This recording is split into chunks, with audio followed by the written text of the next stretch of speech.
کیا پڑوسی کے حقوق میں کمی سے، جیسے آپ نے کہا نا تو میرے ذہن میں بات آ گئی، آخرت متاثر ہو سکتی ہے؟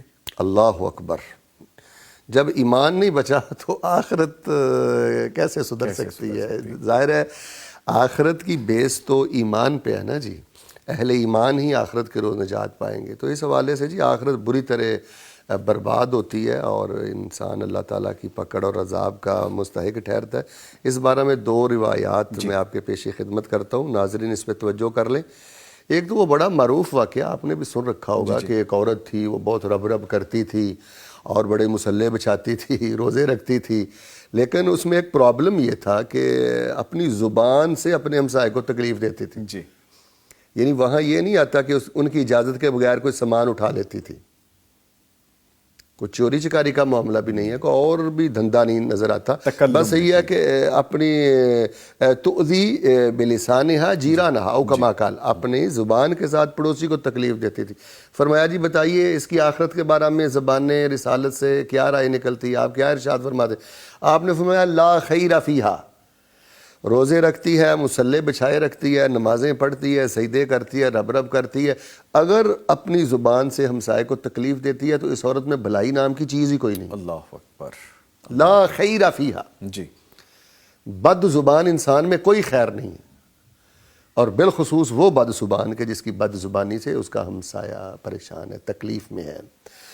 تو پھر آپ نے فرمایا اعوذ باللہ ان نکون منہم، خواتین توجہ دیں، آپ نے فرمایا وہی فی النار، گو کہ روزے رکھتی ہے، نمازیں پڑھتی ہے، لیکن اگر وہ پڑوسی کی حق تلفی کرتے ہوئے زبان سے اس کو طعن و تشنیع کرتی ہے، تکلیف دیتی ہے، تو وہ جہنم میں جائے گی۔ اللہ اکبر۔ آپ مجھے بتائیے آخرت بری طرح متاثر ہوتی ہے کہ نہیں پڑوسی کے حق تلفی؟ اللہ یہ کوئی بہت بڑی حق تلفی بھی نہیں ہے جو ہم لوگ کرتے ہیں، ہم تو سینہ زوری کرتے ہیں نا اپنے ہمسایوں کے ساتھ، وہی بات ہے بے جا دشمنیاں اور حسد اور ایک کڑ ہے جو اندر سے ختم نہیں ہوتی۔ یقین مانے نظامی صاحب، خال خال کہیں نظر آتی ہے مسلمانی اور اسلام۔ مجھے تو گاہے گاہے ایسے محسوس ہوتا ہے جیسے ہم کہیں کوئی جانوروں کے ساتھ رہتے ہیں، یقین مانے بالکل جانوروں جیسے رویے ہیں، تکلیف دے کر خوشی محسوس ہوتی ہے، ڈی گریڈ کرتے ہوئے خوشی محسوس ہوتی ہے، اور ہمسائے پڑوسی کی خوشی کو خراب کر دینا ہم کو بہت بڑا مار کا سمجھتے ہیں۔ تو بری طرح آخرت متاثر ہوتی ہے۔ اور اس حوالے سے ایک اور روایت ہے، یہ بھی صحیح روایت ہے، رسول رحمت اللہ صلی اللہ علیہ وسلم نے والذی نفسی بیدی لا يدخل الجنہ من لا یأمن جارہ بوائقہ، آپ نے فرمایا اس ذات کی مجھے قسم ہے، حالانکہ رسول اکرم علیہ السلام کو قسم اٹھانے کی ضرورت نہیں ہے، لیکن امت کی تربیت اور اصلاح اور تاکید کے لیے آپ نے قسم اٹھائی۔ آپ نے فرمایا مجھے اس ذات کی قسم ہے جس کے ہاتھ میں میری جان ہے، وہ بندہ جنت میں نہیں داخل ہو سکتا جو اپنے پڑوسی کو تکلیف دیتا ہے، اللہ اکبر، جو اپنے پڑوسی کو پریشان کرتا ہے۔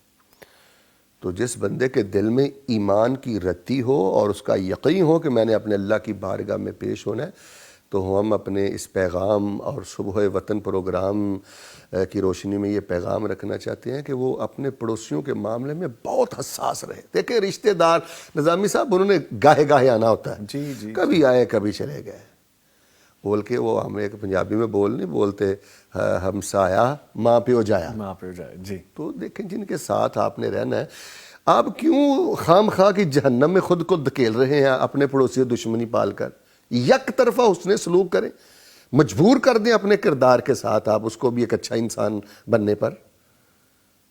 تو بالکل جی آخرت کی بربادی ہے، جہنم کا سامان ہے۔ اسلام اس معاملے میں کوئی نرمی نہیں رکھتا کہ ایک انسان مسلمان ہو اور وہ پڑوسی کے ساتھ زیادتی کرے، حق تلفی کرے، کوئی گنجائش نہیں ہے اسلام میں ایسے بندے کی نجات کی۔ میں سر یہ بھی سمجھنا چاہوں گا آپ سے کہ اگر کوئی بہت زیادہ عبادت گزار نہیں ہے، بہت زیادہ وہ دین کے کام نہیں کرتا، لیکن اس کے ہمسائے اس سے خوش ہیں، ان کے ساتھ معاملہ بہت اچھا، اس پہ بھی ذرا کہیے گا۔ وہ جو روایت میں نے پڑھی ہے اس کا دوسرا پہلو یہی ہے کہ اگر وہ فرائض کا پابند ہے، دیکھیں جی ایک بندہ بے نماز ہے تو وہ شاید کا ڈرم بھی ہو تو وہ اخلاق اس کے کسی کام نہیں، بے نماز سب سے بڑا بد اخلاق ہے۔ دیکھیں سب سے پہلے تو ہم نے اللہ سے اخلاق کے ساتھ پیش آنا ہے نا، تو اگر وہ فرائض کا بند ہے، زیادہ تہجد نہیں پڑھتا، متنفل نہیں ہے، زیادہ صدقہ و خیرات نہیں کرتا، لیکن زبان کا اچھا سچا ہے، تکلیف نہیں دیتا، تو وہ جنت کے درجات میں ہے بلا شبہ۔ اللہ اکبر۔ یعنی سادہ لفظوں میں اگر تھوڑا سا اگر آپ تقابل چاہتے ہیں تو میں آپ کو بتلا دیتا ہوں کہ صدقات، خیرات اور نوافل اپنی جگہ اہمیت رکھتے ہیں، لیکن ان سے بڑھ کے زیادہ اہمیت اس بات کی ہے کہ آپ اپنے پڑوسی کو تکلیف نہ دیں۔ اتنا حق ہے پڑوسی کا، اور یہ فضیلت آپ اس کے بغیر گزارا ہے، آپ نفل نہیں پڑھ پائے گزارا ہے، تہجد نہیں پڑھ پائے گزارا ہے، نجات ہے، رحمت ہے، لیکن اگر آپ اپنے پڑوسی کو تکلیف دیتے رہے، اذیت دیتے رہے، حق تلفی کرتے رہے، تو پھر معاملہ خطرے والا